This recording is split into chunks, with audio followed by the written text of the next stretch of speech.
All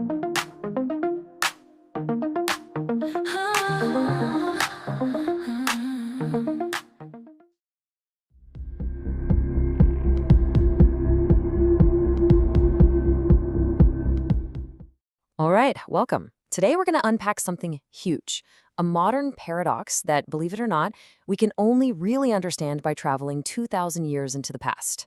This is a story all about productivity, distraction, and something you might not realize is incredibly valuable, your focus. So let's just jump right in, because this is the question of our time, isn't it? We're seeing this massive split. On one side, you've got a small group of people achieving just incredible things. Their output is through the roof. And then on the other side, most people feel like they're just stuck, running on a treadmill and getting nowhere. And the reason for this huge gap? It's probably not what you're thinking. See, here's the thing. It's not the technology. I mean, come on, we all have supercomputers in our pockets now.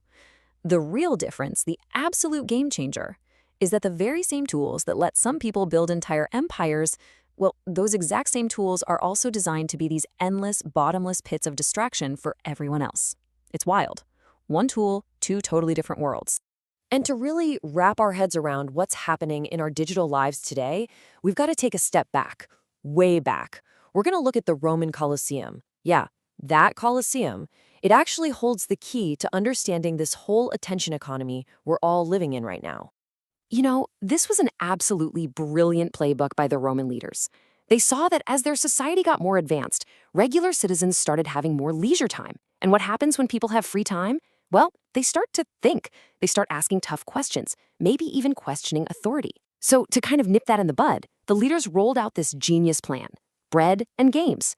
Basically, keep them fed, keep them entertained, and they'll be too busy to cause trouble. And wow, did it work? I mean, it worked perfectly. People got so wrapped up in the games, the spectacle, the whole shebang, that they just completely tuned out of what was actually happening in their society. You know, the important stuff. As long as their bellies were full and their minds were occupied, everything else just faded into the background. This was literally the birth of a society managed by distraction. So, fast forward to today.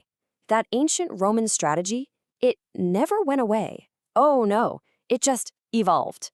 It's been perfected, it's been personalized for each and every one of us, and it's been scaled to the entire globe. So what are our breading games right now? Well, look no further than your own pocket. The modern Colosseum isn't some giant stone building. It's that little glowing screen you're probably holding right now. It's a portable, personalized 24/7 portal to an endless supply of entertainment and distraction. And the sheer scale of today's games, it's just mind-blowing. We tend to think of Hollywood movies or the music industry as these massive cultural forces, right? Well, they are absolutely dwarfed by the modern-day gladiatorial combat, the video game industry.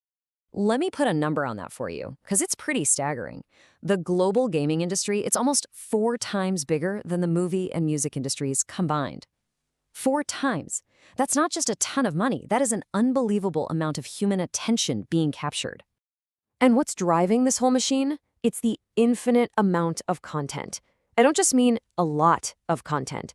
I mean it is functionally, literally infinite.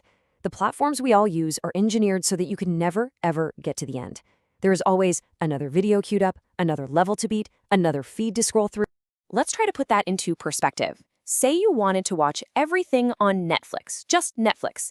If you watched for 8 hours a day, every single day, it would take you, get this, 14 years. And that's not even counting the thousands of new hours they add every single year. And again, that's just one platform. So all of this brings us to this really core idea for our time. We live in an attention economy. Think about it. Your time is finite, right? You only have so much of it. In this system, that makes your attention the new currency. It is the most valuable resource. Companies aren't really selling you a product anymore. They are in a bare-knuckle brawl to buy, hold, and cash in on your focus. And let's be clear, this didn't happen by accident. This system is engineered. It is meticulously designed for obsession. Businesses figured out a long time ago that the real long-term money isn't in making things that last forever. No, it's in creating things that get you hooked. I mean, it's a huge shift in how things are made.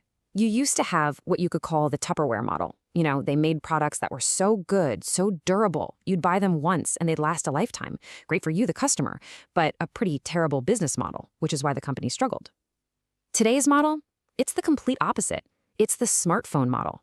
Things are designed with a short lifespan, built to be replaced, to keep you on that treadmill of constantly consuming the next new thing.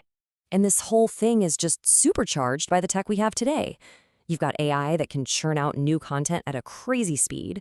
You've got the internet giving it instant global reach. And then you have these incredibly slick design systems that make consuming it all just effortless. It's seamless. It's frictionless. It's almost unconscious. So where does that leave us? What's the result of living inside this giant engineered world of distraction? Well, it kind of forces every single one of us, whether we realize it or not, down one of two paths. You become either a spectator or a creator. Okay, so the spectator, that's the person who just passively consumes. Their attention gets harvested, their time gets drained away, and they basically just become another number, another data point in the attention economy. But the creator, they use the exact same tools, the same internet, the same AI, the same phone, but they use them deliberately. They use them with intention to build, to create, to compound value over time. And that really brings us to the ultimate takeaway here. In this new economy, winning isn't about having more raw talent or just getting lucky. It's about being more deliberate. Your productivity, your success, even your sense of fulfillment, it's all a direct result of how you choose to spend that incredibly precious resource you have, your attention. So that really leaves us all with one final question to think about. The digital Colosseum, it's open for business. The games are running 24/7, and the entertainment is absolutely endless. The choice you have to make is, are you going to sit in the stands and just watch? Or are you going to step outside, take the very same tools that built the arena, and build something for yourself? The choice, really, is yours. If you gained valuable insights from our video, do remember to like and subscribe so that we could bring valuable content to you for your growth and success. Thank you for watching and learning with Soul Scroll.